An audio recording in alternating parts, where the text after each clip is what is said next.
조선이 많은 피해를 입었던 이유를 설명하려 합니다. 먼저 임진왜란이 일어난 원인으로는 히데요시의 계획이 가장 큰 부분을 차지했지 않나 싶습니다. 히데요시는 일본을 통일한 후 얼마 지나지 않아 조선을 거쳐 명나라를 정복하고 동양에 군림을 하겠다라고 거의 망상에 가까운 그런 계획을 세웠습니다.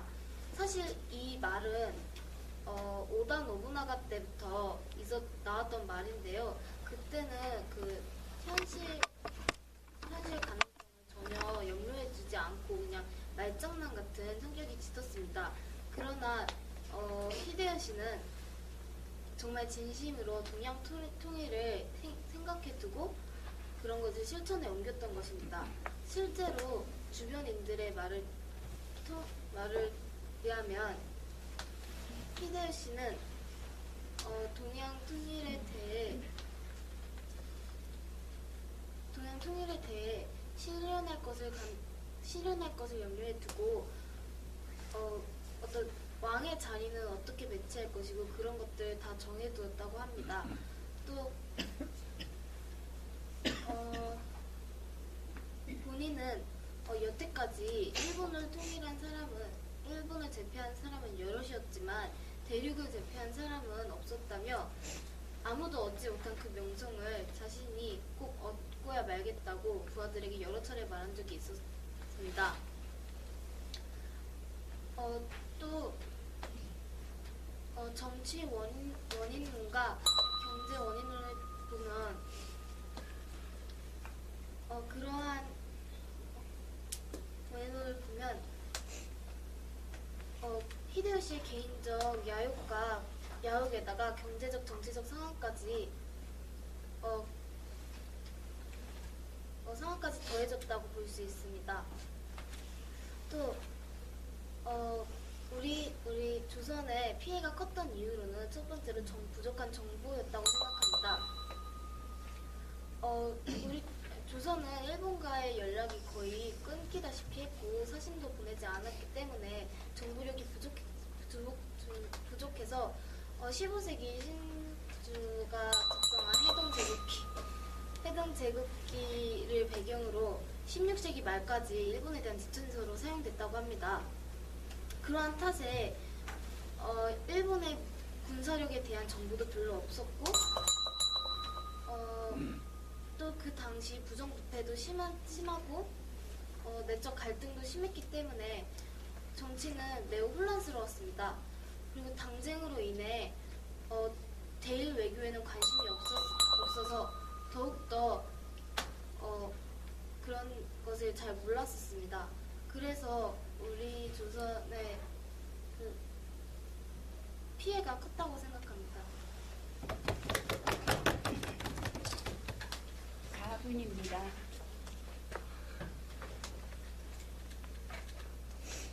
이제야. 네. 저는 이 장민영 토론자가 일본의 그 히데요시를 이야기했는데 저는 그 전에 일본이 통일하면서 생기는 그런 일을 말씀드리겠습니다. 먼저 일본은 그동안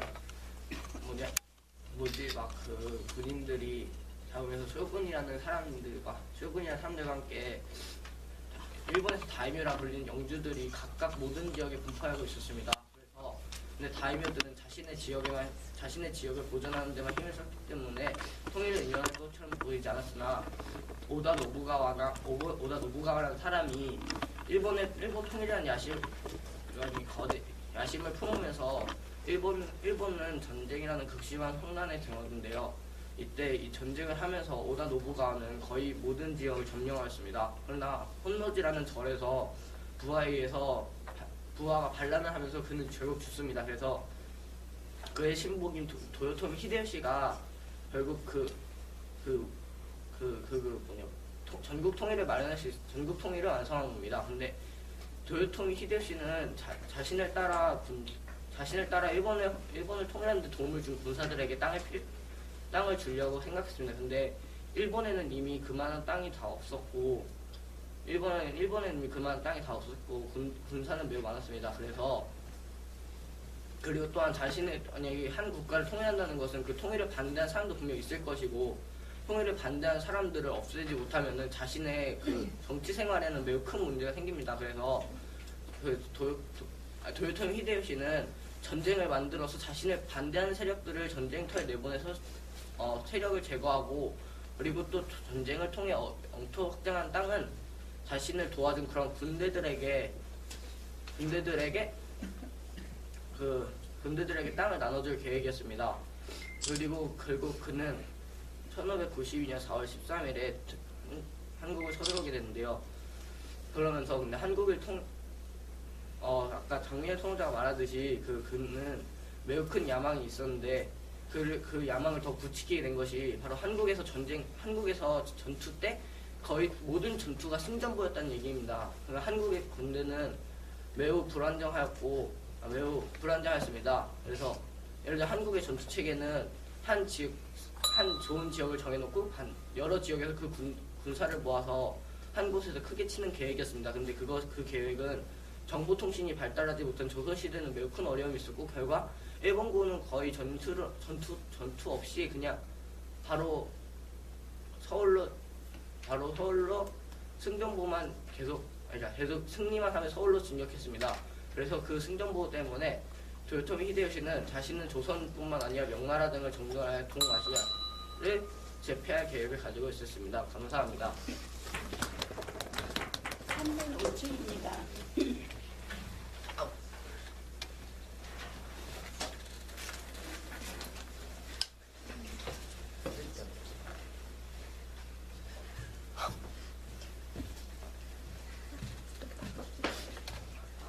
아까 장민용 토론자는 일단 일본이 우리 조선을 침략한 원인과 또한 우리가 큰 피해를 입을 수밖에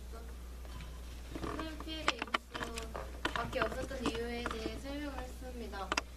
그리고 이재현 토론자께서는 일본이 조선을 치기 전에 상황을 얘기를 하여 도요토미 히데요시가 마지막 통일을 이루고 반대 세력을 없애기 위해 전쟁터에 내보내는 것과 통일을 위해 도와준 무사들에게 토지를 주었다고 얘기를 했습니다. 그럼 저 또한 일본이 조선을 침략한 이유와 조선이 일본에게 당할 수밖에 없었던 그 원인에 대해서 덧붙여서 설명하려고 합니다. 먼저 일본의 임시왜란이 일어나기 전에 우리나라 상황은 전쟁 준비를 하지 않았습니다. 그만큼 유능한 장수들이 없었습니다. 또한 일본은 오다 노부나가가 통일을 거의 이른 끝에 죽고 그 뒤를 이어 도요토미 히데요시가 통일을 이룹니다. 또한 도요토미 히데요시는 일본을 장악하게 되었습니다. 하지만 통일을 이루자 각 지역의 전쟁에 쓰였던 무사들은 일자리가 없어지게 됩니다. 또한 지주들에게는 토지를 주어야 하는데 토지가 부족했습니다. 결국에는 다른 나라의 전쟁에서 토지를 얻는 것에 눈을 돌린 것입니다. 그렇게 하면서 일본은 저희 나라를 공격하려다가 일본에 가장 가까이 있는 저희 나라를 공격하게 된 것입니다.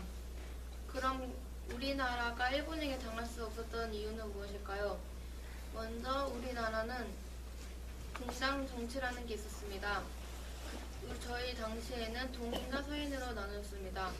또한 임진왜란 때 선조는 항윤길과 김성희를 일본에게 보내어 일본이 우리나라를 치려는지 그것을 알아오라고 하였습니다. 하지만 항윤길과 김성일은 말이 엇갈렸습니다. 그때 동인에 있었던 김성일의 세력이 컸기 때문에 김성일의 말만 믿고 준비를 하지 않았던 것입니다. 이런 것에서 비롯되어 분당 정치가 우리나라가 일본에게 당할 수밖에 없었던 큰 이유라고 생각합니다. 이상입니다. 2분 46초입니다.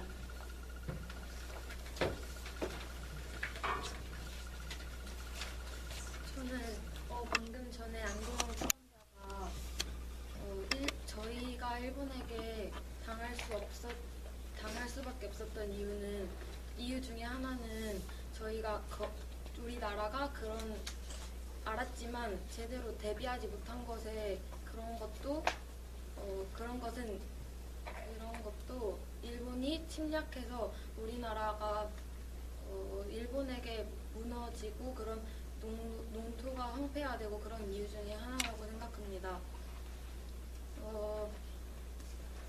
우리나라는 일본이 침략할 수 있다는 것을 알았음에도 불구하고 대비하지 않았다는 것은 우리나라의 잘못인 것 같습니다. 황은길은 일본이 쳐들어올 그런 기미를 보이니 빨리 대비를 해야 한다고 말했고,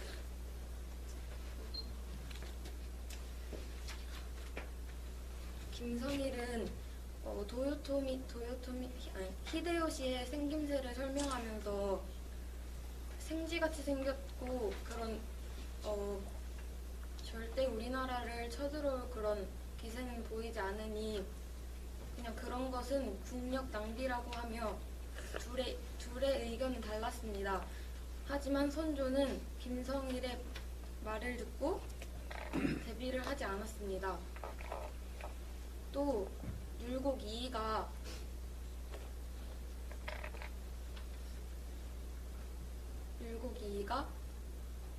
10년 전에 일본이 침략할 수 있으니 군사를 좀 더 강화시켜서 대비해야 한다고 했으나 그것 또한 국력 낭비라고 하며 그 율곡 이이의 의견을 무시하였습니다. 또 왜군들이 쳐들어왔을 때 우리나라에 의병들이 나섰다는 것은 그만큼 우리나라의 관병들이 그만큼 백성들을 돌보지 못하고 그런 체제가 잘 안 됐다는 것을 알 수 있습니다. 저는 그래서 그 일본이 침략할 수 있는 것을 알았음에도 불구하고 우리나라가 대비하지 못한 것도 잘못이 있다고 생각합니다. 2분 38초입니다. 한번 봐봐요. 논지를 누가 읽어볼까? 재현이. 임진왜란에 대하여 천천히 크게 읽어. 임진왜란에 대하여 학교 교육에서 배운 내용과 유성록의 징비록에서 알게 된 내용을 비교하면서 임진왜란에 대한 각자의 의견과 주장을 말해보자. 자, 4명 밝혔는데 저렇게 했습니까? 아니요. 저렇게 안 했지요? 주장 없어. 다시 한번 읽어봐. 천천히. 알았어. 이제는 저 안도영이 읽어볼까? 크게 안 들려. 임진왜란에 대하여 학교 교육에서 배운 내용과 유성룡의 징비록에서 알게 된 내용을 비교하면서 임진왜란에 대한 각자의 의견과 주장을 자, 여기서 가장 중요한 단어가 뭘까? 논지. 한 단어만 찾아봐봐. 비교. 그저 비교죠. 잘 안 해. 비교가 중요하다는 거야. 비교했어요? 했어? 하나도 안 됐죠? 비교하려면 어떻게 해야 돼? 학교에서 배운 내용이 뭔가 나와야 되겠고 그 내용과 차이를 드러내는 유성룡의 징비록 내용을 찾아내야 되는 거야. 자, 그런 것은 어디 나와 있어요? 안 나와 있어요? 인터넷에 나와 있어? 안 나와 있어? 안 나와 있죠? 자기 머리에서 끄집어내야 되는 거야. 자, 근데 여러분들이 발표한 내용 거의 전부는 책에 나와 있는 내용이 안 나와 있는 내용. 징비록 책을 말하는 게 아니라 뭐 교과서나 징비록이나 기타 역사서나 그런데 모든 책을 망라해가지고 그런 책에 나와 있는 내용이 안 나와 있는 내용이야. 어머니들 나와 있는 내용이 안 나와 있는 내용이에요. 나와 있는 내용이죠? 읽어보면 다 나와 있는 내용이야. 그거 나도 알고 있어. 그런 거 듣고자 하는 게 아니거든. 뭔가 새로운 걸 꺼내봐라 이 말이야. 먼저 논제에 대한 이해를 잘 못했어요. 이해를 했다 하더라도 하라는 대로 안 하는 거야 지금. 대입 논술이 다 그래요. 대입 논술 뭐에 대해서 써라 그러면 그대로 쓴 사람은 반도 안 돼. 다 그냥 A에 대해서 써라 그러면 A 다시에 대해서 써버린다고. 그러니까 말하기 글쓰기가 이론은 쉬워요. 하라는 대로 하면 되는 거야. 학교에서 배운 내용하고 징비록에 나온 내용을 비교하라 그러면 비교하라는 대로 해야 되는데 그게 쉽지가 않다 이 말이야.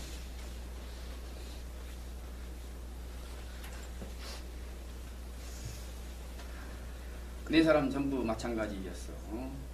그 다음에 안도영이가 이렇게 말했어. 이재현 토론자는 뭐뭐뭐라고 하고 장민영 토론자는 뭐뭐라고 했습니다.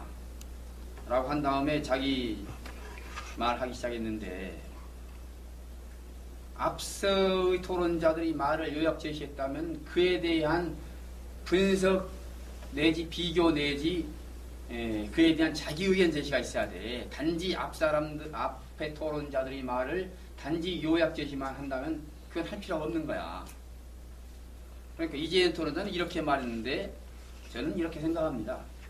또는 이재현 토론자는 이렇게 말하고 장민영 토론자는 이렇게 말하는데 나는 장민영 토론자의 뜻에 동의합니다. 라고 한다든지 또는 이재현 토론자가 말한 내용은 뭐에 대한 것이고 장민영 토론자에 대한 것은 B에 대한 것인데 저는 그 A, B를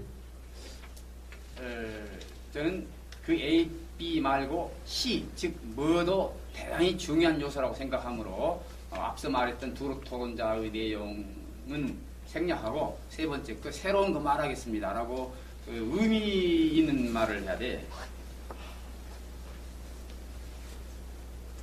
안도영은 또 앞사람 말 반복한 게 있네. 한 3분의 2 지점에 이렇게 말했어요.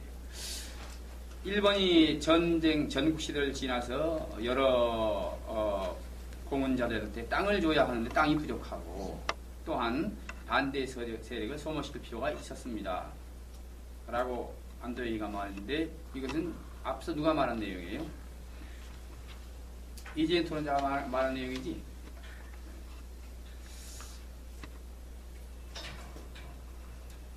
앞서 말한 토론자가 이미 말한 내용은 다시 말할 필요가 없지. 거기다 이제 새로운 의미를 찾는다든가 그랬다면 또 말할 필요가 있어도.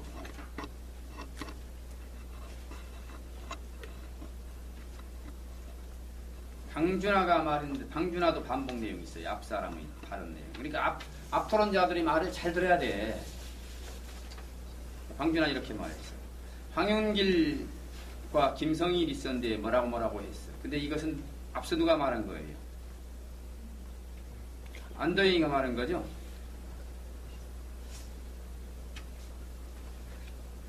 그러니까 자기가 준비해 온 것 중에 앞 사람이 말한 건 제거를 하고 말하지 않은 것만 말을 해야 돼. 물론 이제 방준하가 말하기를 황윤길, 김성일에 대해서 언급하면서 방준하와 다른 관점이 있다든가 그러면 말할 필요가 있지요.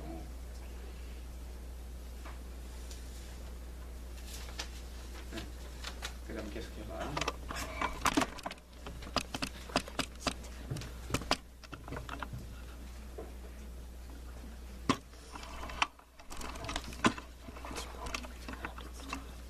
장민영 몇 분 사용했는가도 말씀을 해주세요. 5분 57초입니다.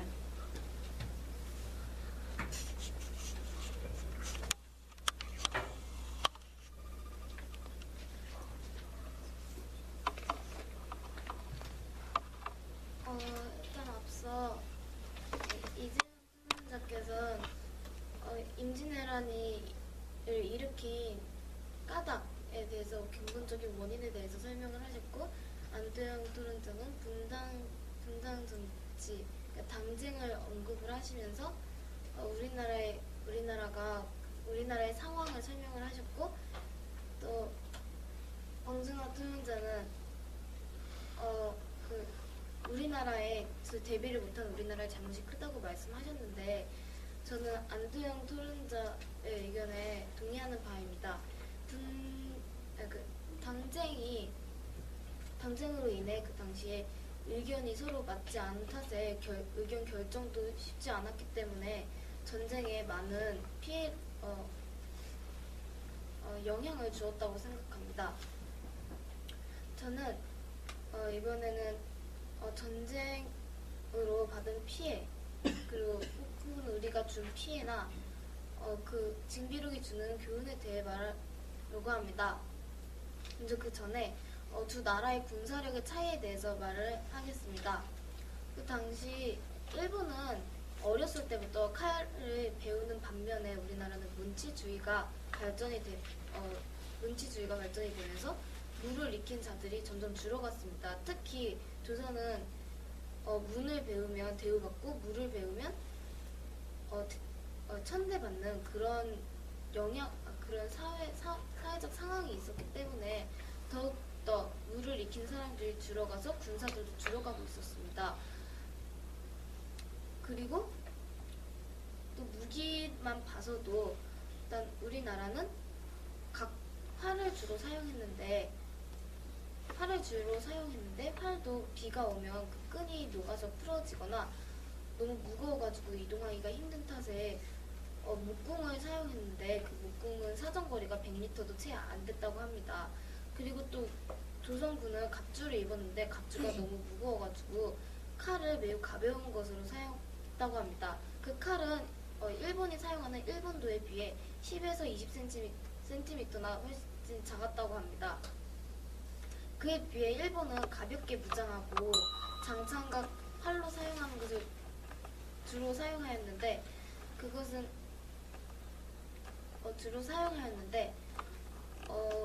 만약 그것만 사용했더라면 우리 조선과 일본의 대치 상황이 팽팽하게 이어졌을지도 모릅니다. 하지만 일본은 조총이라는 소리적으로도 위협감을 가지고 있는 그런 무기를 가지고 있었습니다. 그런 탓에 조선군은 두려움을 느끼고 쉽게 맞서지 않았습니다. 그래서 이러한 이유로 조선은 피해를 많이 보았지만 일본도 피해를 얻었습니다. 대표적인 예로는 이순신과 이여성을 들 수 있는데요. 이순신은 대표적으로 우리가 흔히 알고 있고 이여성은 명나라에서 내려온 장군인데요. 전쟁을 통해서 일본군을 물리쳤던 적이 여러 번 있습니다. 또 추위 또한 일본군의 사기를 떨어뜨리게 했습니다. 우리나라는 일본에 비해서 매우 춥기 때문에 일본군이 적응하지 못한 탓이 컸습니다. 또 준비력이 주는 교훈의 핵심 포인트는 아무래도 준비성이 아닐까 싶습니다. 학교에서는 이런 교훈에 대해서 잘 가르치지 않지만 책에서는 준비성에 대해서 많이 부각이 된 것 같습니다. 준비를 하지 않은 탓에 우리나라는 이렇게 쉽게 무너졌고 또 너무 평화로운 탓에 준비는 전혀 생각을 하지 않았기 때문에 전쟁에서 많은 피해를 받았다고 생각합니다. 4분 22초입니다.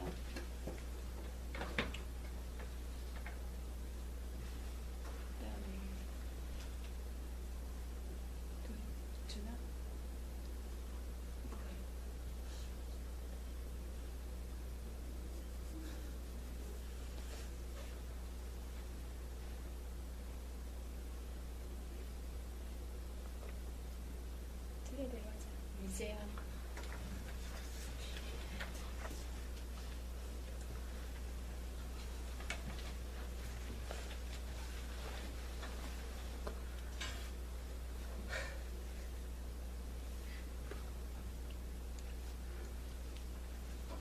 광준한 내용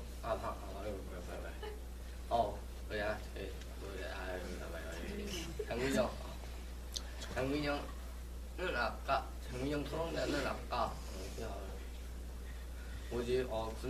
한국과 일본의 군사력 대결 등을 얘기했으면 저는 좀 다른 얘기를 하고 싶습니다. 저는 선조는 바르지 못한 임금이라고 생각하는 바입니다. 먼저 선조는 조선의 14대 임금으로서 임진왜란을 겪은 임금입니다. 근데 선조는 출신부터 서주 출신이었기 때문에 매우 왕 위에 있는 그 정당성을 인정받지 못하기 때문에 그는 왕권 잡기 위해 모든 노력을 했고, 그래서 그 군대를 양성하지 않으면 일본이 쳐들어올 것 같다는 얘기를 그냥 무시했습니다. 하지만 1592년 4월 13일에 조선왕조 실록을 보면은 동네 감사 총사원들이 죽다 하면서 그 임진왜란이 터진 것을 공식적으로 기록하는데요. 그리고 정확하게 1592년 5월 13일자의 조선왕조 실록을 보면은 바로 창이 평양에 있다라는 뉴스 그입니다. 근데 학교 책에서도 보면은 선조는 피신을 갔다 가고 유성룡의 징비록에서도 보면은 계속 선조는 계속 서울을 떠나 평양을 거쳐 이주까지 갔다는 그런 세세한 경로가 나타나 있습니다.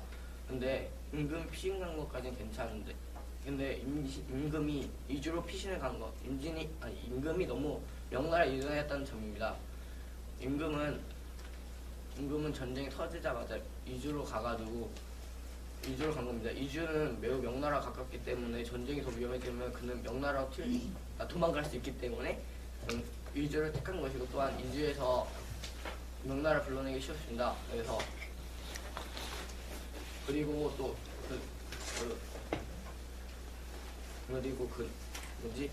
명나라 전투에 참여해서 실제로 성적을 거둔 건 평양선 전투밖에 없는데, 선주임금은 매우 영군이 아니었으면 우리 조선군은 이기지도 못했을 것이라고 말했습니다. 한 나라 임금이 어째 자신의 나라의 군사를 무시하고 어째 다른 나라의 군대만 이렇게 침투할 수 있는지 형성했다는 점에서 저는 현재 좋지 못한 임금이라 생각합니다. 그리고 마지막 이유는 전쟁이 끝나면 전쟁에서 잘한 사람과 잘못한 사람을 그래서 상을 주고 벌을 줘야 되는데, 선조는 상을 주는 기준이 매우 독특했습니다. 예를 들어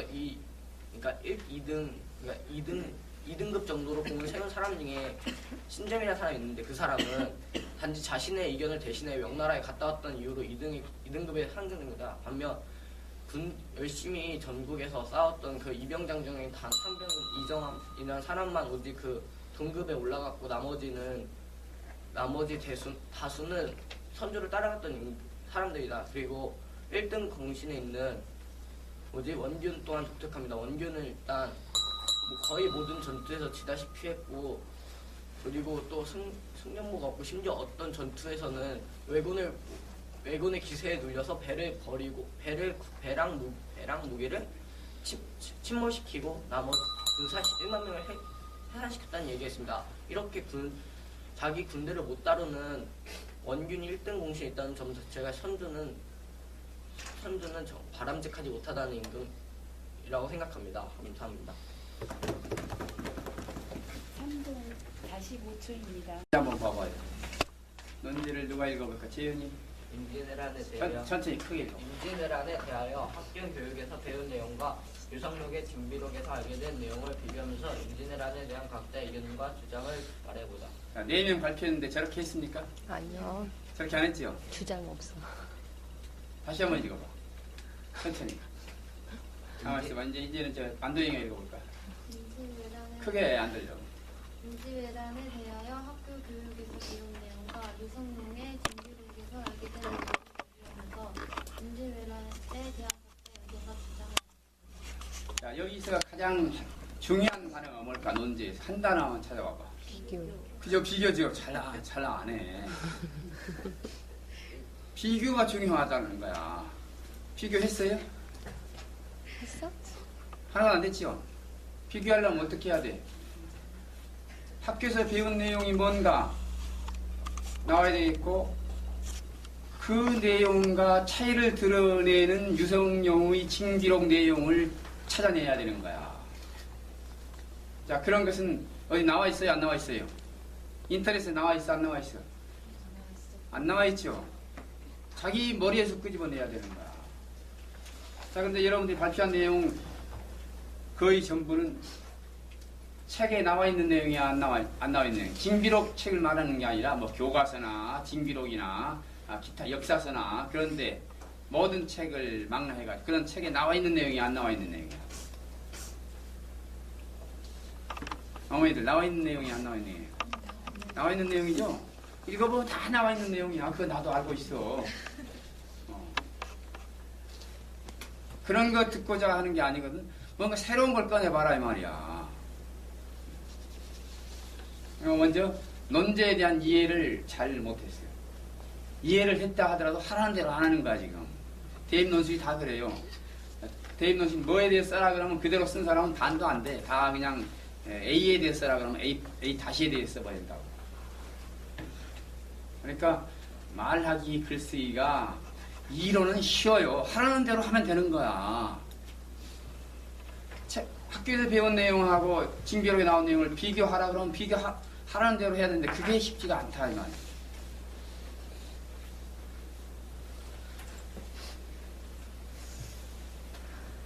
네 사람 전부 마찬가지였어.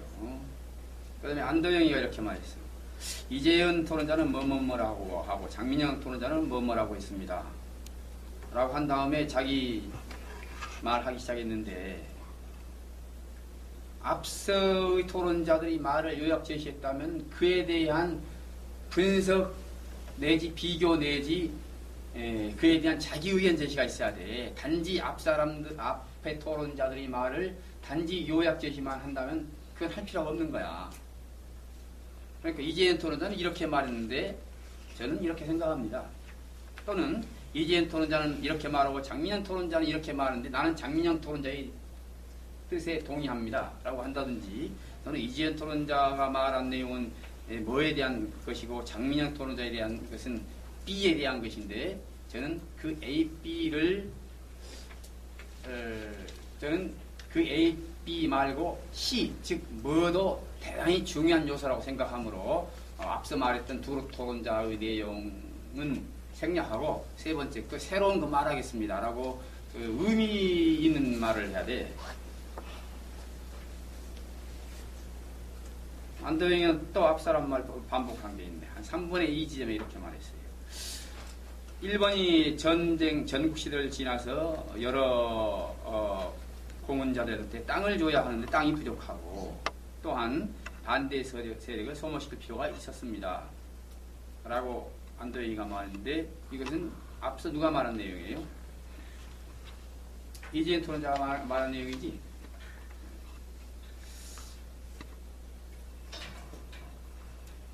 앞서 말한 토론자가 이미 말한 내용은 다시 말할 필요가 없지. 거기다 이제 새로운 의미를 찾는다든가 그랬다면 또 말할 필요가 있어도.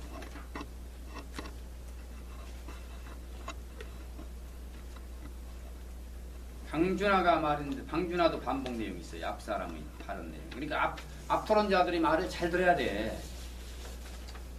방준하 이렇게 말했어요. 황윤길과 김성일이 있었는데 뭐라고 했어. 근데 이것은 앞서 누가 말한 거예요? 안도영이가 말한 거죠.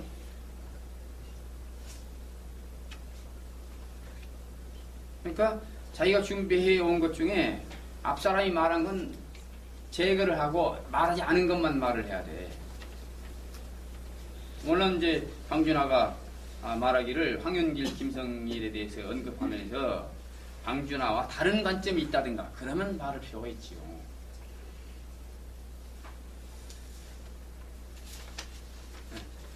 그럼 계속해봐.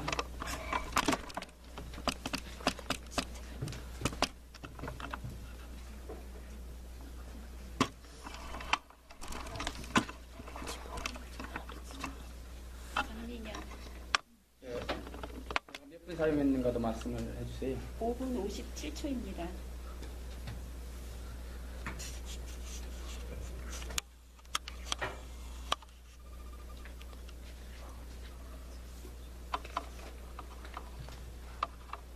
일단 앞서 이재현 토론자께서는 임진왜란을 일으킨 까닭에 대해서 근본적인 원인에 대해서 설명을 하셨고 안도영 토론자는 분당 정치, 그러니까 당쟁을 언급을 하시면서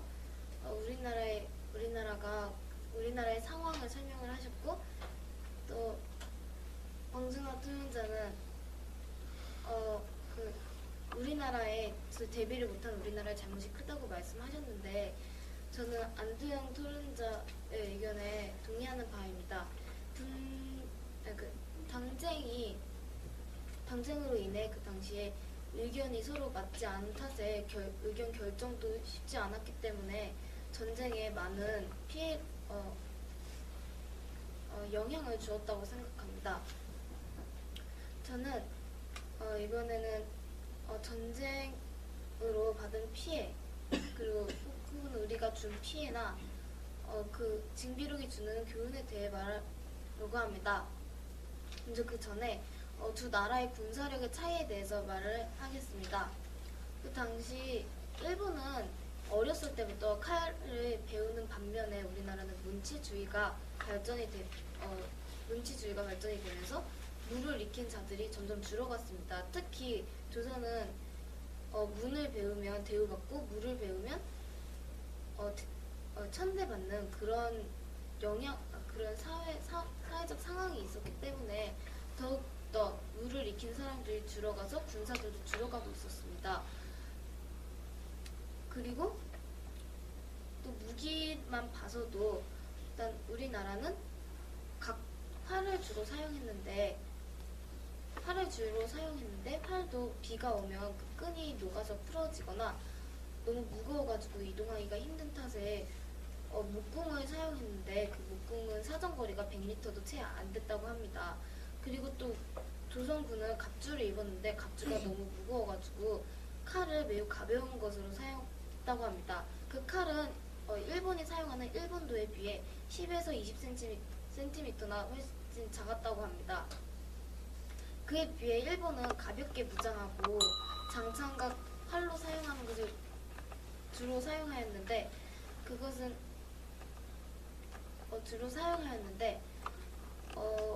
만약 그것만 사용했더라면 우리 조선과 일본의 대치 상황이 팽팽하게 이어졌을지도 모릅니다. 하지만 일본은 조총이라는 소리적으로도 위협감을 가지고 있는 그런 무기를 가지고 있었습니다. 그런 탓에 조선군은 두려움을 느끼고 쉽게 맞서지 않았습니다.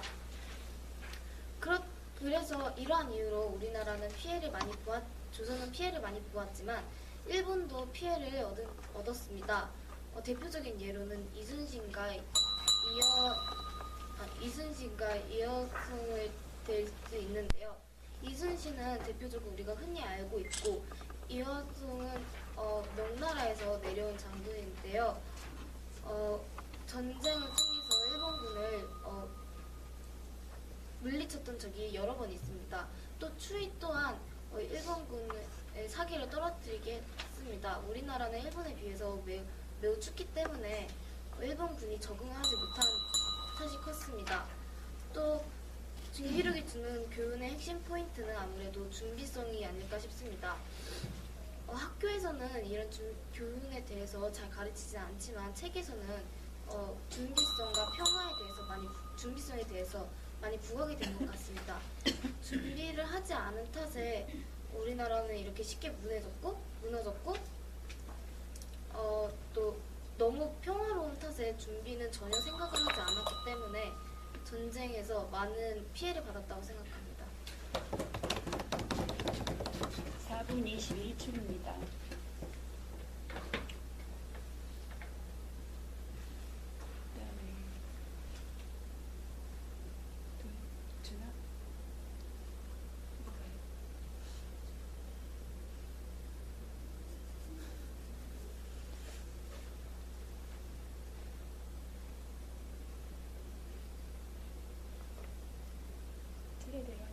이제야.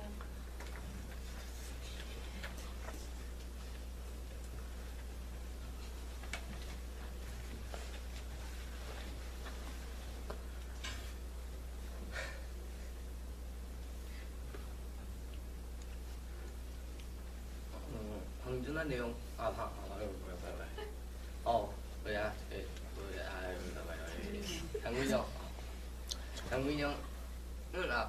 장민영 토론자는 아까 한국과 일본의 군사력 대결 등을 얘기했으면 저는 좀 다른 얘기를 하고 싶습니다. 저는 선조는 바르지 못한 임금이라고 생각하는 바입니다. 먼저 선조는 조선의 14대 임금으로서 임진왜란을 겪은 임금입니다. 근데 선조는 출신부터 서주 출신이었기 때문에 매우 왕 위에 있는 그 정당성을 인정받지 못하기 때문에 그는 왕권 잡기 위해 모든 노력을 했고, 그래서 그 군대를 양성하지 않으면 일본이 쳐들어올 것 같다는 얘기를 그냥 무시했습니다. 하지만 1592년 4월 13일에 조선왕조 실록을 보면은 동네 감사 총사람들이 죽다 하면서 그 임진왜란이 터진 것을 공식적으로 기록하는데요. 그리고 정확하게 1592년 5월 13일자의 조선왕조 실록을 보면은 바로 창이 평양에 있다라는 뉴스 그냥 그입니다. 근데 학교 책에서도 보면은 선조는 피신을 갔다 가고 유성룡의 징비록에서도 보면은 계속 선조는 계속 서울을 떠나 평양을 거쳐 이주까지 갔다는 그런 세세한 경로가 나타나 있습니다. 근데 임금 피신 간 것까지는 괜찮은데, 근데 임금이 이주로 피신을 간 것, 임금이 너무 명나라에 의존했다는 점입니다.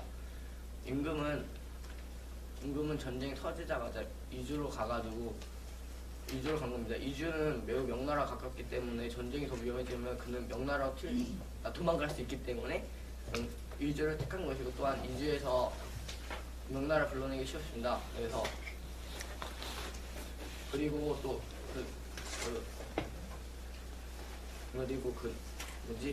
명나라 전투에 참여해서 실제로 성적을 거둔 건 평양선 전투밖에 없는데, 선주임금은 매우 영군이 아니었으면 우리 조선군은 이기지도 못했을 것이라고 말했습니다.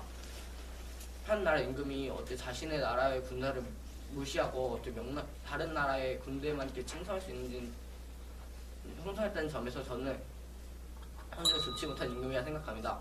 그리고 마지막 이유는 전쟁이 끝나면 전쟁에서 잘한 사람과 잘못한 사람을 그래서 상을 주고 벌을 줘야 되는데, 선조는 상을 주는 기준이 매우 독특했습니다. 예를 들어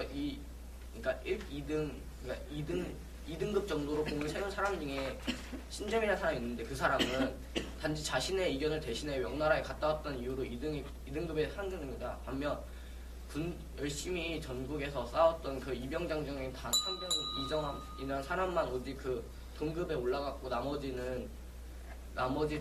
다수는 선조를 따라갔던 사람들이다. 그리고 1등 공신에 있는 원균 또한 독특합니다. 원균은 일단 거의 모든 전투에서 지다시피 했고, 그리고 또 승전보가 없고, 심지어 어떤 전투에서는 왜군의 기세에 눌려서 배를 버리고 배랑 무기를 침몰시키고 나머지 군사 1만 명을 해산시켰다는 얘기했습니다. 이렇게 자기 군대를 못 다루는 원균이 1등 공신에 있다는 점 자체가 선조는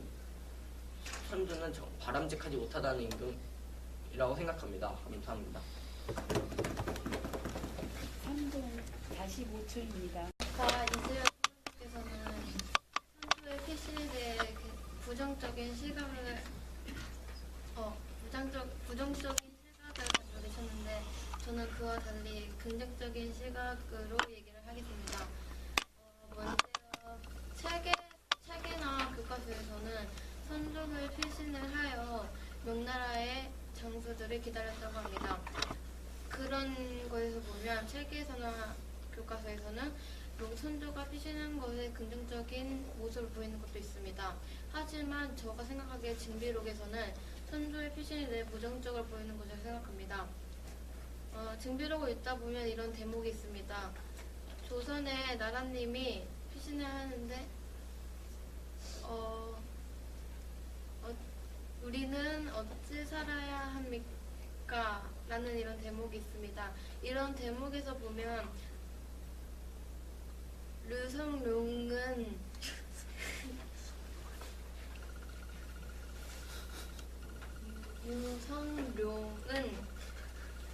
자신이 그때 하지 못한 말을, 전란의 소식을 접하기 어려운 농부가 이런 말을 하였다는 것에서는 유성룡이 자신의 의견을 농부의 입을 빌려서 한 말이라고 생각합니다. 또한 이 책을, 징비록이라는 책을 원작한 다른 사람은 이렇게 말하기도 하였습니다. 징비록은 민심을 얻은 임금과 신하들이 피신을 한 것은 자기네들의 특권만 늘릴 뿐 책임감을 하지 않았다. 다면서 징비록은 그런 사람들을 위한 반성문이다 라고 하였습니다. 하지만 저의 주장은 선조의 피신은 옳다고 생각합니다. 만약 선조가 피신을 한 것에 대해서 부정적인 시각을 갖고 있는 사람도 많을 텐데 선조가 피신을 하여 백성들의 구심력을 잃지 않게 한 것도 굉장히 잘한 것이라 생각합니다. 만약에 선조가 피하지 않고 우물대다가 전사를 하거나 사로잡혔으면 어떻게 될까요? 그 당시에는 나라님이 나라와 같이 중요한 분이었습니다. 그때 만약에 나라님이 전사를 하였으면 다른 백성들은 이제 나라님이 전사했으니 우리 나라가 질 것이다 라며 전사를 하거나 다른 장수들이 사기가 떨어져서 능력을 충분히 발휘 못할 수도 있다고 생각합니다. 그리고 이런 선조의 피신은 명나라에게도 영향을 많이 주었습니다. 선조가 피신을 할 줄 몰랐던 일본 사람들은 많이 당황을 했습니다. 일본 사람들 같은 경우에는 전쟁 방식이 침략을 하면 자신의 본거지가 함락된 경우 보통은 그 자리에서 항복을 한다고 합니다. 하지만 조선은 그 자리에서 항복하지 않고 피신함으로써 일본의 정전 방식에 큰 혼란을 주었습니다. 이 점은 매우 잘한 점이라고 생각합니다. 자신의 본거지를 버리고 피신한 것은 매우 수치스러운 행동인데 이 수치스러운 행동을 하면서도 또한 백성들에게 욕을 들으면서도 피신을 하였던 것은 자신의 나라를 살리고자 하는 의지가 컸기 때문이라고 생각합니다. 이상입니다. 3분 32초입니다.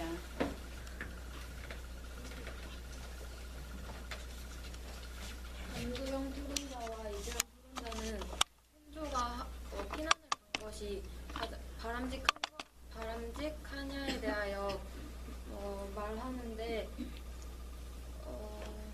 저는 다른 주제로 다시 말하겠습니다. 저는 임진왜란이 교과서나 그런 많은 책들에는 임진왜란은 결과적으로 우리가 승리한 것이다라고 적혀 있는데 저는 반대로 생각합니다. 임진왜란은 진 전쟁입니다. 첫 번째로는 우리나라에 있는 많은 문화재들이 손실되었습니다. 불국사가 불타서 일부가 손실되었고 조선 왕조실록이 쓰여 있는 서구들은 그것도 많이 손실되었으며 이 외에도 많은 문화유산들이 일본에 약탈당했습니다. 무조건 그냥 우리나라가 우리 영토를 지키고 끝까지 지켜냈다는 것 때문에 우리나라가 승리했다고 볼 수는 없다는 것입니다. 두 번째로는 신분제의 혼란이 있었기 때문에 백성들이 매우 힘들어했습니다. 수도인 한양을 선조가 버리고 갔기 때문에 백성들의 원성을 사서 백성들은 경복궁, 즉 임금이 거주하는 그런 곳에 불을 질렀습니다.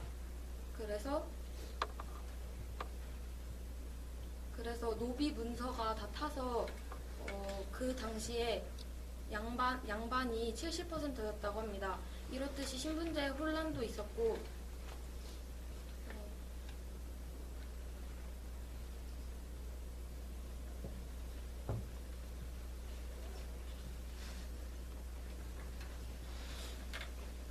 전 국토가 황폐화되어 농민들이 농사를 지을 수 없게 되었습니다. 백성들의 대다수는 거의 직업을 농민인데 전 국토가 황폐화되었다는 것은 그만큼 농사를 지을 수 없게 되어 백성들이 많이 굶주렸다는 것입니다. 일본이 히데요시가 죽어서 히데요시 때문에 후퇴했다는 것만으로 우리나라가 임진왜란에서 승리했다는 것이라고 확신할 수 없습니다. 이상입니다. 앞서 발언 때와 지금 발언 비교하여 보자면 어때요? 논제에 대한 충실도가 조금 높아졌죠. 많이 높아졌네. 변신하기가 쉽지가 않죠. 이렇게 발표하려고 했는데 선생님 지도전이 저렇게 하라고 하니까 저렇게 변신해야 됐다는 걸 알지만 그렇게 실천하기 어려운데 상당히 잘 됐어요. 장민영이가 먼저 말했네. 장민영이가 한 4분의 1 지점에서부터 한 말 내가 반복해볼게. 전쟁 피해에 대해서 말씀을 드리겠습니다. 전쟁 상황은 이렇습니다. 일본과 우리나라를 비교하겠어요. 일본은 어려서부터 칼쓰기에 능했습니다. 그러나 우리나라는 문치주의였습니다. 일본의 경우는 그 무장을 가볍게 하고 장창을 쓰고 칼을 쓰고 조총까지 써서 매우 소리가 위협적이었습니다. 그러나 우리나라는 활. 근데 이것은 비에 매우 약합니다. 갑주가 대단히 무거웠고요. 칼은 일본보다 20cm나 짧았습니다. 여기까지 보면 주로 뭐에 대해서 이야기했어요? 무기, 전투력. 그렇죠. 무기, 전투력, 전투 능력에 대해서 말했죠. 근데 뭐에 대해서 말하겠다고 그랬어요? 아까 맨 처음에? 전쟁 피해 말하겠다고 그랬어요. 자, 그리고 나서 뭘 이야기했냐면 이렇게 말했어요. 일본도 피해가 큽니다. 피해 이야기는 지금 나오는 거야 이제. 다시 말할게. 자, 전쟁 피해를 말씀드리겠습니다. 물론 그래놓고 조금 전에 내가 쭉 말했던 걸 이야기하고 한참 뒤에 일본도 피해가 컸습니다. 라고. 그러니까 무슨 뜻이냐면 전쟁 피해에 대해서 말하겠다고 해놓고 전쟁 피해에 대해서 말 안 한 거야. 한참 다른 걸 말한 거야. 일어난 다음에 전쟁 피해를 끄트머리에서 조금밖에 말 안 했어요. 그러니까 이 말할 내용에 대해서 정리가 안 된 거야. 정리가. 그래서 듣는 사람이 혼란스럽죠. 전쟁 피해에 대해서 말하겠습니다. 그런데 전쟁 피해가 안 나오는 거야. 그러면 정리가 안 됐구나라고 판단할 수밖에 없지. 맨 마지막에 이렇게 말했어요.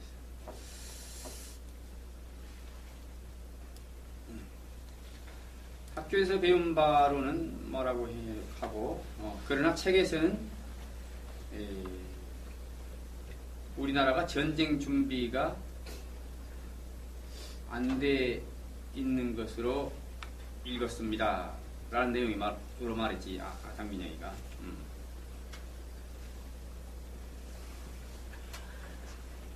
징기록을 보면 거의 우리나라가 전쟁 준비가 대단히 미진했다는 점이죠. 교과서에 그런 점 나오는가 안 나오는가. 우리나라가 전쟁 준비를 거의 하지 못한 상태이기 때문에 우리나라는 것이 안 나오는가 교과서에.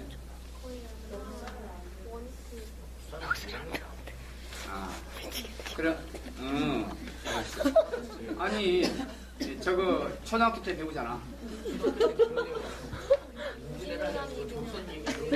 맞아. 맞다. 학교도 다르다. 임진왜란 이랬다만. 그런가?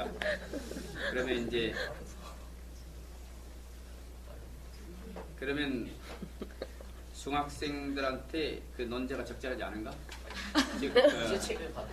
그 논제가 이러는데 임진왜란에 대해서 교과에서 배운 내용과 유성룡의 징비록에서 알게 된 내용을 비교하여라고 했는데 여러분들이 아직까지는 결코 교과서에서 임진왜란에 대해서 별로 구체적으로 배운 바가 없다 이 말이지.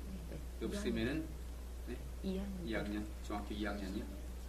이제 역사 들어가요. 아이들이 역사를 이렇게 오르락내락 학년을 막 갭을 벌릴 때 이 아이들이 끼어 있었어요. 그러니까 정확하게 자기가 배워야 학년에 제 제대로 배우지 못하고 다음 학년에 올라가고 또 그 밑에 학년 애들은 또 배우고 뭐 이런 상황이 좀 벌어져서 역사를 정확하게 배우려고 하죠. 중학교는 역사 교과서 없죠? 2학년에 생겼어요. 있어요? 요번에 생겼어요. 2학년. 여기는 또 얘네 삼학년 때 학년은 배우고 2학년 때 배우고 또 쟤네 학년은 3학년 때 배우고 올해 다 같이 배우고 공부가 되지. 한마디로 그러면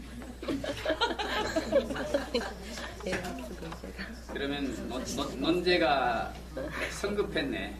학년에 성급한 논제네. 그런 문제점이 있네. 역사책을 많이 했어요.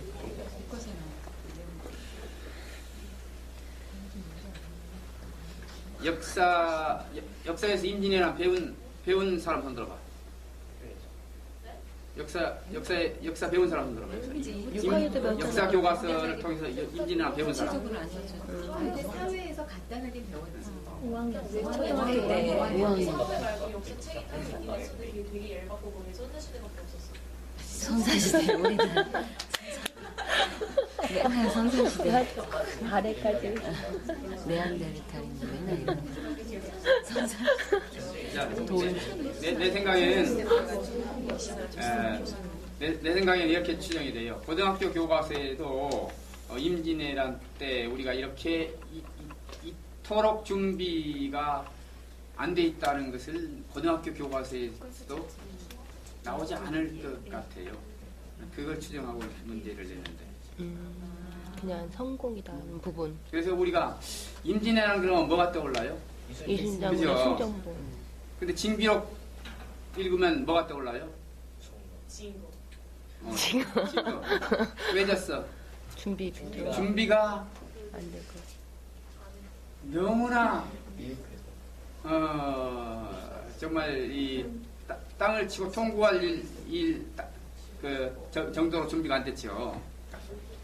한양에서 그러니까 전쟁이 나면 어떻게 돼 있냐면은 예를 들어서 경상도 성주의 어느 곳에 어느 지점에 그 주변의 군사들이 다 모이게 돼 있어요. 작전 계획에 의하면 전쟁 계획에 의하면. 그래서 실제로 임진왜란이 일어나서 성중과 어디 땅에서 모였죠. 군사들이 모였는데 중앙에서 대장이 내려와요, 안 내려와요? 안 내려오는 거야. 그 지방의 군사들을 누가 지휘하냐? 현지 장군이 지휘한 게 아니고 내려오게 돼 있어요. 한양에서. 근데 기다려도 안 내려온 거야. 이틀인가 3일인가 기다려도. 그래 막 비가 막 오지요. 비가 오니까 어떻게 돼? 군사들이 집에 가버렸어요. 그런 정도예요. 그런데 뭐 그럴 만한 또 이유가 있죠. 200년간 우리나라는 화평한 시대였고 그렇기 때문에 일본은 100년간이니까 전국시대를 지냈으니까. 자, 여튼간에 그렇게 전혀 준비가 안 됐다는 게 징비록을 읽어보면 야, 이거 이렇게 우습게 그 국방이 돼 있었구나 라는 걸 느끼게 되고 그 교과서에서는 결코 그런 내용은 안 나오고 그렇기 때문에 교과서대로만 우리가 임진왜란을 공부하면은 다시 그걸 경각심을 못 깨우친다는 것이죠. 징비록의 징비의 뜻이 뭐예요? 잘못을 깨달아서 후세엔 다시는 이런 일이 없도록 하자는 것이죠. 그렇게 쓴 그 징비록의 의도가 오늘날도 실천이 안 될 수가 있다는 것이죠. 그걸 뭐 역사를 보면 역사는 결코 미화를 하기 위한 것이 아니죠. 그런데 우리는 임진왜란 그러면 이순신이 떠올라. 이순신이 거 아주 멋있게 무찌로 그냥 그랬다는 거 아주 그냥 떠오르는데 사실 보면 이순신이 그 명쾌한 훌륭한 전승도 있었지만 그 뒤에 수많은 그 백성들이 죽어가는 그것은 교과서에서는 결코 안 나오겠죠. 유성룡이 그 계속 유성룡이도 이제 후퇴를 했겠죠. 후퇴를 하면서 장막을 치고서 잤나 봐요. 장막을 치고 자는데 어떻게 됐다? 주변에 그냥 그 백성들이 몰려 들어와요. 그래가지고 쓰러지는 거야. 그래가지고 밤새 끙끙거려 앓고 그러다가 아침에 이렇게 나가보면 백성들이 죽어 있고 그런 상황이 징비록에 쓰여 있어요. 그러니까 이런 역사를 읽고 배우고 깨닫고 그래야 돼요. 그런데 이제 이런 것들은 결코 교과서에 나오지 않죠. 그래서 그 교과서와 학교 교육과 또는 우리가 평소 알고 있었던가 비교해가지고 그 징비록의 를 찾아보자는 것이 그 문제의 의도였는데 여러분들이 그 역사에서 임진왜란이 별로 안 되나 보네. 몇 줄 안 나오고 많아 보네.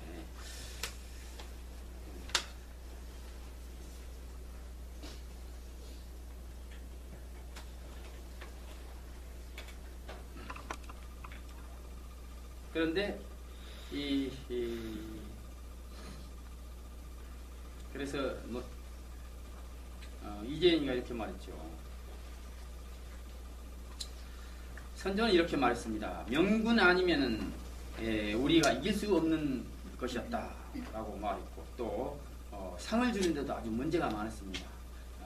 원균의 1등 공신을 주는 등 그 상에 대해서 정말 그 책 읽어보면 선조가 상을 우리나라 4대강 마치고 이명박 대통령이 누구한테 상을 줬어요?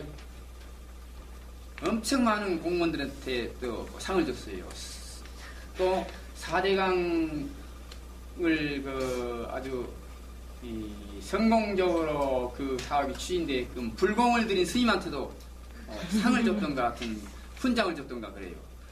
몇백 명한테 훈장을 상 내지 그런 걸 줬어 이명박 대통령이. 그에 대해서 그 신문에 많이 났죠. 비판들이. 근데 선조가 그랬네. 선조가 거의 문신에게 상을 줬어요. 무신에게 상을 줬어요. 거의 예? 누구한테? 문신에게 줬죠. 누구한테 줘야 되겠어요? 무신한테 줘야지요. 되게 문신한테 줬어요. 문신한테. 자기를 호위했던 의주까지 호위해 갔던 그 문신한테. 그런 호위는 나도 해요.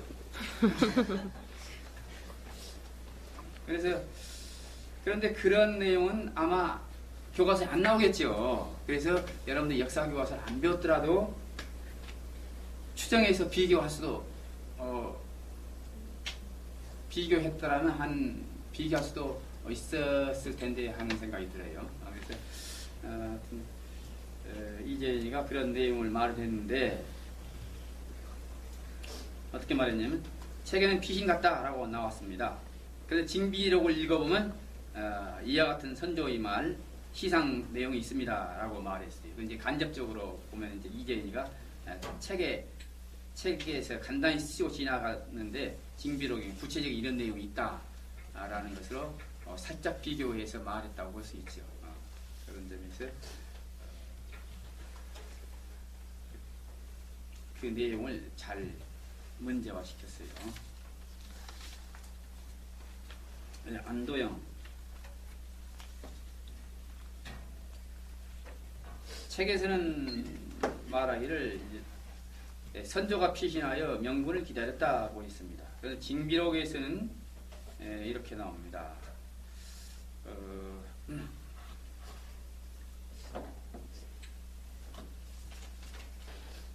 징비록에서는 피신을 부정적으로 보면서 이런 대목이 나옵니다. 농부가 말했다는 것으로서 나오는데, 즉 임금께서 피신하시면 우리는 어찌 살아야 합니까? 라는 말이 나오는데, 이것은 유성룡이 농부 입을 빌려서 유성룡이가 하고 싶은 말을 한 것입니다 라고 말했어요. 그러면 이것도 책과 징비록을 비교하고자 굉장히 예를 썼죠. 그러니까 책에서는 그냥 피신하여 명분, 자 다시 안도영이가 이렇게 말해요. 책에서는 선조가 피신하여 명분을 기다렸다 라고 나왔다고? 얼만큼 확실한 내용인가? 얼만큼 책에 그렇게 나왔다는 게 얼만큼 확실한가? 책 확인해봤어 그때? 그렇게 배웠어? 근데 이것을 지금 안동이가 이렇게 말했거든. 책에서는 나와 있기를 선조가 피신하여 명분을 기다렸다 라고 나와 있습니다. 그러면 선조의 그런 행동을 비난하는 내색이 있어요 없어요? 없죠. 선조가 피신하여 명군을 기다렸다. 그러면 선조의 피신을 긍정적으로 해석할 수 있는데 뭐이죠. 근데 정말 교과서에 이렇게 나와 있는지 이제 이거 확인해야 되는 거야. 교과서를 펼쳐놓고 피신하여 명군을 기다렸다 라고 나와 있는지, 피신하여 다른 말이 있고 명군을 기다렸다. 그러니까 앞뒤에 무슨 말이 있었는지 없었는지 따라서 이 말이 굉장히 달리 해석이 될 수 있죠. 그러니까 이거 딱 따옴표 넣어가지고 딱 써가지고 자신 있게 확실하게 무슨 교과서에 어느 맥에서 이렇게 나와 있습니다라고 딱 제시하면서 징비록과 비교하면 아주 좋은 비교가 되는 거죠.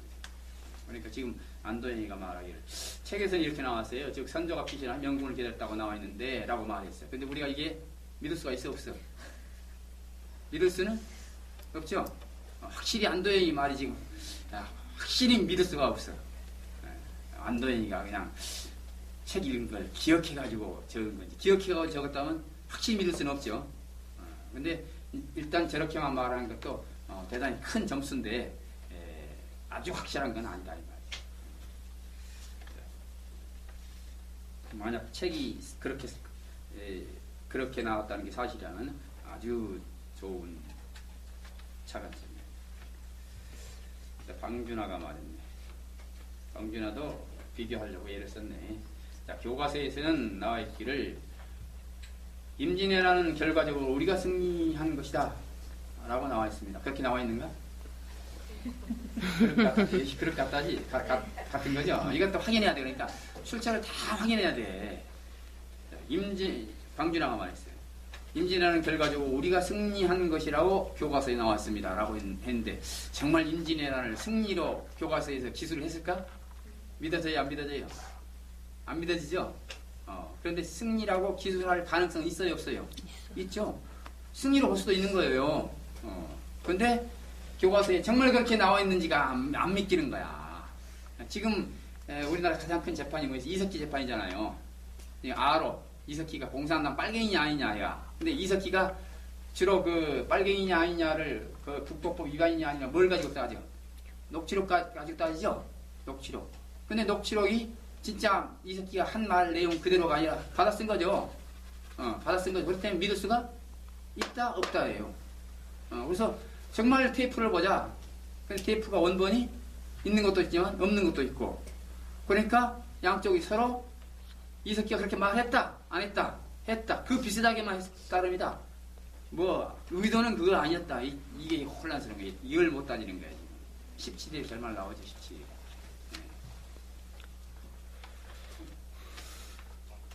자, 일단 뭐 출처를 그러니까 최대한 정확히 찾아서 제시를 해야 돼.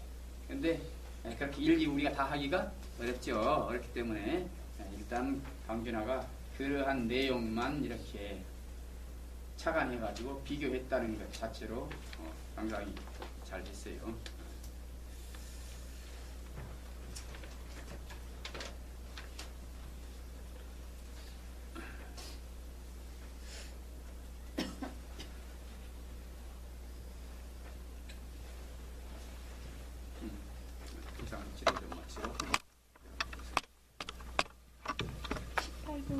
이겼다고 생각합니다. 일단 전쟁이라는 것은 자신의 나라의 자신의 나라의 의견을 무력적으로 다른 나라에 알리는 행위입니다. 그런데 자신의 의견을 전달하지 못한 그 전쟁에서 진 거라고 할 수 있죠. 근데 일단 일본의 경우는 먼저 조선에 침략할 조선의 땅을 얻고 그리고 또 반대하는 세력을 죽이고 또 동아시아를 지배하고 또 명나라 이렇게 도약할 수 있는 길을 원했지만 결국 조선이 임진왜란에서 후퇴하면서 결국 그 모든 것을 이루지도 못하고 그냥 일본 땅으로 만족해야 됐습니다. 그렇다는 것은 일본은 자신의 느낀 전쟁에서 자신이 패압되는 뜻밖에 되지 않습니다. 그리고 명나라 군대는 일단 명나라 군대의 목적은 조선을 도와서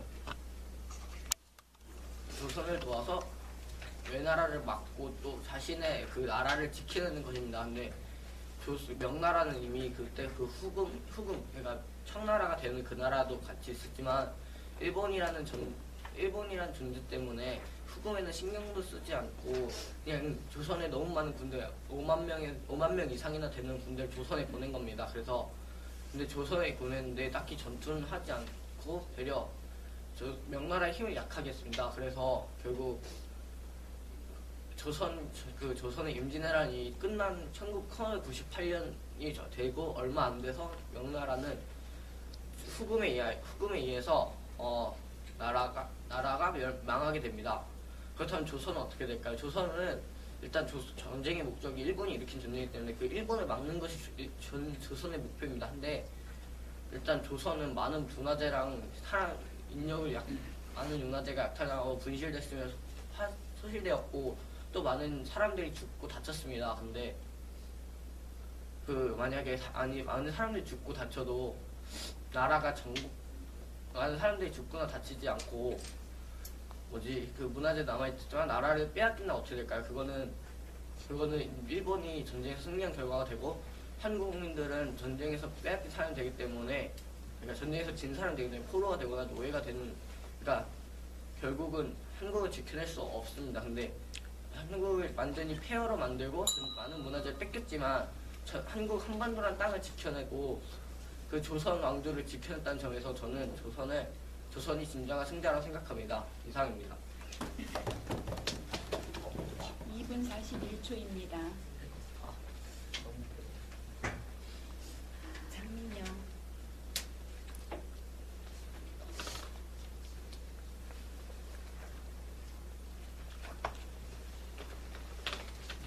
아까 이재현 토론자는 선조의 피신이 잘못되었다고 말했고 안태용 토론자는 선조의 피신은 잘한 것이다 라고 말했습니다.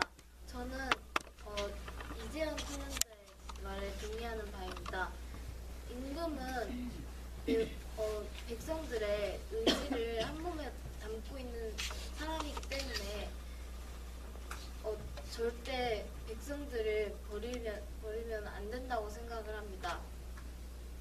또 이재현 토론자와 방준하 토론자가 임진왜란의 승리자에 대해서 언급을 하셨는데 이재현 토론자는 임진왜란은 이긴 전쟁이다 하고 하셨고 방준하 토론자는 임진왜란은 진 전쟁이다라고 말했습니다. 저는 좀 다르게 생각을 하여 임진왜란은 승리자도 없고 패배자도 없다고 생각을 합니다. 왜냐하면 일단 조선은 결과적으로 볼 때는 흔히 사람들이 조선이 이겼다고 말합니다. 일단 결국 자신들의 아까 이재현 토론자가 말했듯이 자신들의 목표를 지켜내고 나라를 빼앗기지 않았기 때문에 그런 면에서 볼 때는 조선이 이겼다고 할 수는 있지만 피해 규모에 비하면 일본보다 조선이 훨씬 많은 피해를 입었기 때문에 피해 규모 면에서는 일본이 이겼다고 할 수 있습니다.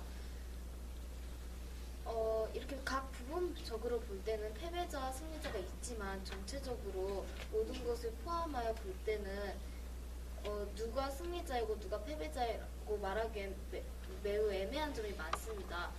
그래서 교과서에도 누가 승리했고 누가 패배했다에 대해서는 자세하게 나오지 않습니다.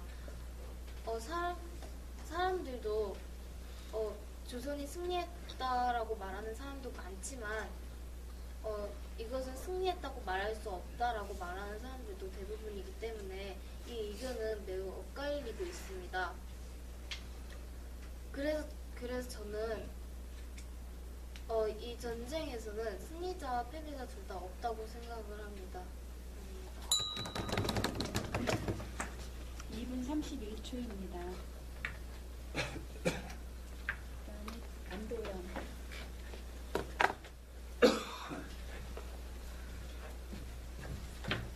저는 이재현 토론자가 말했던 조선은 임진왜란에서 이기는 승리이다에 저는 동의하는 바입니다. 그걸 좀 더 자세히 설명하겠습니다. 징비록에서 보면 전쟁 후에는 조선의 경제 면적이 170만 길에서 54길로 줄어들었고 또한은 백성들은 굶주림에 살고 있어 서로 사람이 사람을 먹는 상황까지 이르게 되었다고 나와 있습니다. 하지만 승패는 이런 영토나 또한 부상자 이런 걸로 따지는 게 아니라 서로의 목표에 의해 결정되는 것이라 생각합니다. 일단 자세하게 일본의 목적은 조선을 치고 또는 그래서 명나라까지 넘보는 그런 계획을 세우고 있었습니다. 1551년도에 단절되었던 중일 관계를 회복시키고자 1592년에 임진왜란을 도발하였던 것입니다. 하지만 저희 나라는 일본에게 길을 내어주지 않았고 또한 일본에게 침략을 당하지도 않았습니다. 하지만 물적으로 우리가 많이 피해를 본 건데 어떻게 조선이 이긴 건가 하는 궁금한 사람들도 많을 텐데 이런 비유를 들어봅시다. 집주인과 강도가 있습니다. 집주인과 강도가 몸싸움 끝에 집주인은 결국 강도를 물리치고 집을 지켜냈습니다. 그 과정에서 많은 가구나 집주인 다쳤다고 해도 이 집주인과 강도 사이는 집주인이 이긴 거라고 볼 수 있습니다. 또한 전쟁사를 중심을 보면 외국에 대한 자국의 정치적 목적을 이루느냐의 여부에 따라 승패가 갈린다고 합니다. 이러므로 조선은 임진왜란에서 이긴 승리라고 생각합니다. 2분 9초입니다.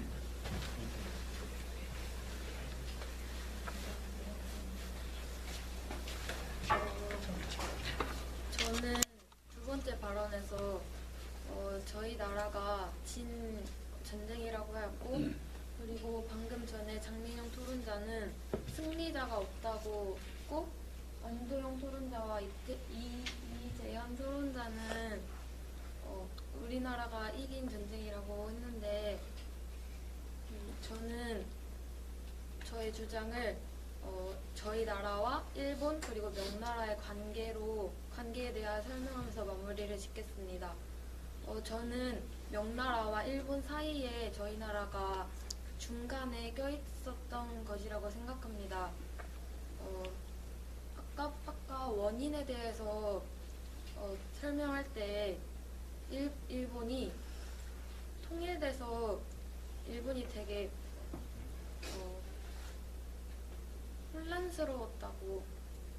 혼란스러웠습니다. 그래서 그 사람들의 눈길을 딴 데로 돌리자 해서 명나라를